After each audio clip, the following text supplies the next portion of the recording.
Siamo a Collagù, in comune di Farra di Soligo, e da questa posizione è stata presa la foto emblematica proprio del paesaggio UNESCO, perché qua si vedono molto bene le caratteristiche più emozionali, no? Che hanno portato a questo accreditamento.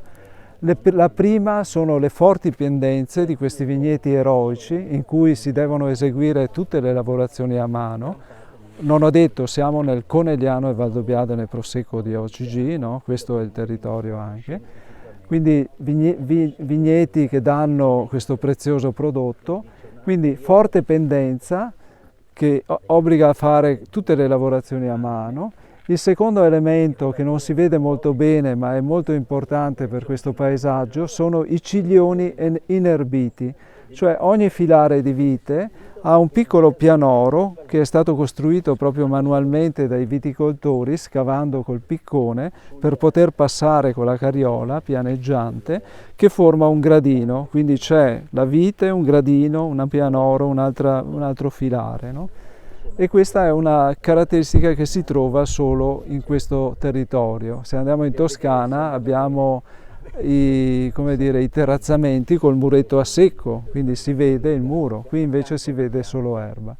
Il terzo elemento più bello e più affascinante è quello del mosaico tra vigneto e bosco.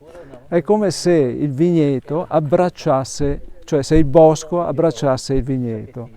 È un elemento di straordinaria bellezza paesaggistica, di grande conservazione di biodiversità, perché il bosco trattiene molte specie animali, insetti, no? Quindi una ricchezza sotto questo profilo, e anche sotto il profilo della impronta carbonica abbiamo il bosco che ci aiuta a ridurre le emissioni carboniche generate dalla coltivazione del terreno.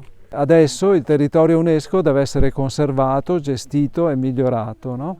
E questo miglioramento è già disciplinato nei testi scritti per arrivare all'accreditamento, però ci sono anche degli elementi legati ai mutamenti climatici che implicano delle nuove come dire, attività, no? Uno dei problemi che sta risultando importante da gestire è quello della gestione dell'acqua.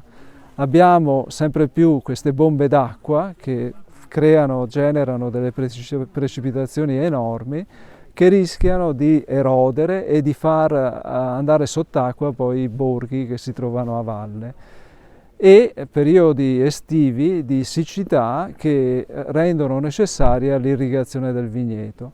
Quindi si sta cominciando a fare un lavoro di creazione di piccoli bacini di raccolta dell'acqua, quindi piccoli laghetti, no? Che ci aiutino a rallentare il processo come dire, di deriva, di corrivazione dell'acqua verso valle. Cerchiamo di raccoglierla il più possibile e poi quest'acqua raccolta costituisce un tesoro per l'irrigazione dei nostri vigneti nei mesi estivi. Ho capito, ma mi ricordo il cognome, infatti mi diceva il mio amico. Mi pareva di aver catturato il cognome Nardi quando l'hanno intervistato. La questione